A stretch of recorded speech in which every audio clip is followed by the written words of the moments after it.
네, 조 변호사입니다. 오늘 2월 3일이죠. 오늘은 제가 어디 외부에 많이 다녀야 돼요. 그래서 제가 제일 싫어하는 게 운전인데 오늘은 제가 운전을 많이 해야 됩니다. 예전에는 이동할 때 택시를 많이 탔는데, 왜냐면 운전하는 걸 싫어하기 때문에 길도 잘 못 찾고, 저는 항상 내비를 찍고 가도 엉뚱한 데를 가기 때문에, 그리고 또 주차도 만만치 않고, 그래서 웬만하면 차 안 가지고 다니는데, 요즘은 뭐 코로나 때문에 대중교통에 대한 위험성도 조금 있고, 제가 드라이브 튜브를 시작한 이래 뭐 택시 타고 가면 뒤에서 뭐 자거나 뭐 멍청하게 있는 경우가 많은데, 드라이브 튜브를 하면은 또 생각을 좀 정리할 수 있는 그런 시간이 되니까 뭐 요즘은 이제 차 몰고 다닙니다. 그래서 오늘은 차에 있는 시간이 되게 많을 것 같아서 생각나는 때마다 드라이브 튜브를 한번 찍어 보려고 그럽니다. 제가 어제 무슨 글을 보다가 무릎을 탁 치게 하는 문장을 하나 발견했어요. 그 문장이 뭔지 한번 말해드릴까요? 노예는 쉴 틈이 없다. 노예는 쉴 짬이 없다. 이 말은 그리스 속담이랍니다. 노예는 쉴 틈이 없다. 노예는 쉴 짬이 없다. 뭐 노예니까 뭐 그런 거 아니야? 단순하게 생각할 수 있는데, 이제 여기서 여러 가지 생각을 전 좀 발전을 시켜봤는데요. 뒤에 이제 철학자 중에 한 명이 버나드 녹스라는 사람이 이렇게 얘기를 했대요. 그걸 그대로 가지고 와서 노예는 쉴 짬이 없다. 그 다음 말 자기가 붙인 거죠. 이것이 노예의 정의이기도 하다. definition. 저는 그 말이 되게 콱 와닿더라고요. 노예가 뭔데? 노예 그냥 뭐 남 밑에서 일하는 사람이잖아. 그러니까 남 밑에서 일하는 사람이자라고 하는 게 되게 비상적인 접근이라고 하면, 기본적으로 쉴 틈이 없는 거예요. 쉴 틈이 없다는 얘기는 무슨 얘기냐 그러면, 정말 물리적인 시간이 없어서 그럴 수도 있겠지만 내가 컨트롤 못 하는 거예요. 그러니까 주인이 있으니까, 주인이 수시로 일을 시키니까 내가 좀 편안하게 일을 마치고 쉬는 이런 일과 휴식의 이 경계가 없이 언제든지 일을 해야 되는 그런 상태, 그 상태가 노예로 볼 수 있다. 그게 노예의 데피니션, 정의다라고 하는 게 그 버나드 록스라는 사람의 얘기인데, 그게 딱 와닿는 거죠. 뭐냐, 여러분들은 노예입니까 아닙니까? 노예입니까 아닙니까? 심지어 사장이라 하더라도 여러분들 노예 같은 삶을 살고 있지 않나요? 쉴 틈이 없다. 쉴 짬이 없다. 그 말은 일에 너무 몰입한다는 얘기는 좋은 얘기인데, 일에서 떨어지지를 못하는 거예요. 이걸 이제 요즘 유행하는 식으로 워라벨, 워크-라이프 밸런스랑 좀 관련이 있긴 한데, 워라벨은 너무 거창한 얘기 같고, 대나무가 이게 속은 비었지만 강풍에도 견딜 수 있는 것은 중간중간 마디가 있기 때문이다. 이런 얘기를 성철 스님이 하셨다고 하는데, 그래서 그 의미는 마디라고 하는 것은 고통, 번민 이런 것들이 켜켜이 굳어서 된 게 마디이기 때문에, 이제 그런 것들이 인생에 필요하다, 이런 말씀을 남긴 건데, 저는 그 매듭, 마디, 이게 되게 중요한 것 같아요. 그러니까 계속 가는 게 아니고 중간에 매듭과 마디가 필요한데 좀 끊어주는 거죠. 제가 요즘 약간의 몇 가지 트러블들을 좀 겪는 게 있어요. 클라이언트와의 관계에서도 그렇고,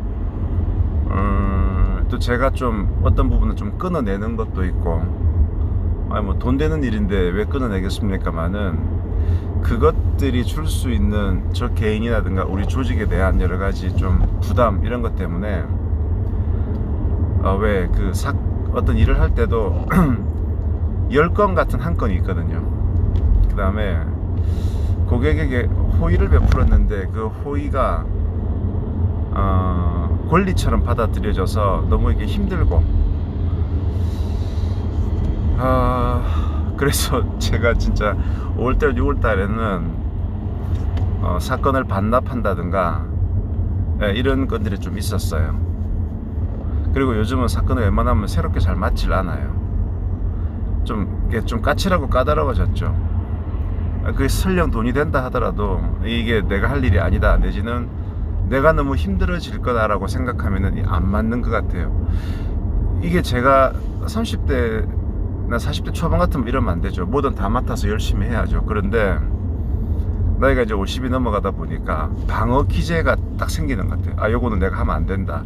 요거는 내가 팔을 들이기 시작하면은 내가 너무 힘들어진다. 그러면서 내가 나를 보호해야 돼. 내가 나를 지켜야 돼. 이런 생각에 미치는 것 같아요. 그러니까 이런 일을 오래 하다 보면, 아, 내가 이 의뢰인하고는, 이 사건하고는 내가 얽히면, 일단 돈을 받고 일을 시작하면 그걸 제가 무시할 수가 없잖아요. 그러면 내가 정말 골이 빠개지겠다. 그러니까 내 뼈를 갈아야 되겠다. 이런 사건들이 있거든요. 그게 이제 어릴 때는 도전의식, 한번 챌린지 해보자, 이런 생각이 있었는데 요즘은 no thank you, no thank you. 그러고 차라리 그 시간에 내가 쉬겠다, 이런 생각을 많이 하는 거예요. 아까 노예는 휴식할 짬이 없다는 그 얘기를 아리스토텔레스도 인용을 했대요. 그러니까 인문학에 대한 얘기를 하면서, 그러니까 밥 벌어먹고 사는 것보다 더 중요한 게 인문학인데, 기본적으로 인문학이라고 하는 것은 놀 때, 여유가 있을 때 이게 생각이 된다는 거죠. 사실 이 인문학이 특히 그렇잖아요. 그러니 24시간이 일에 몰입해 있는 그런 사람들, 눈 떠 있을 때 계속 일에 몰입해 있는 사람들은 되게 열심히 성실히 사는 건 맞는데 여유가 없는 거죠. 여유가 없고 정말 팍팍한 삶을 사는 거죠. 여러분께나 제게나 한번 이런 질문을 던져보는 겁니다. 꼭 그래야만 하는가? 좀 안 해도 되지 않는가? 어떤 부분은 좀 툭 털어내고, 아, 이거는 제가 안 하겠다. 그러니까 나의 여백을 좀 둘 필요는 없는가? 내가 돈 몇 푼 벌자고 정말 노예 같은 삶을 사는 것이 아닌가? 밥벌이의 중요함은 분명히 있어요.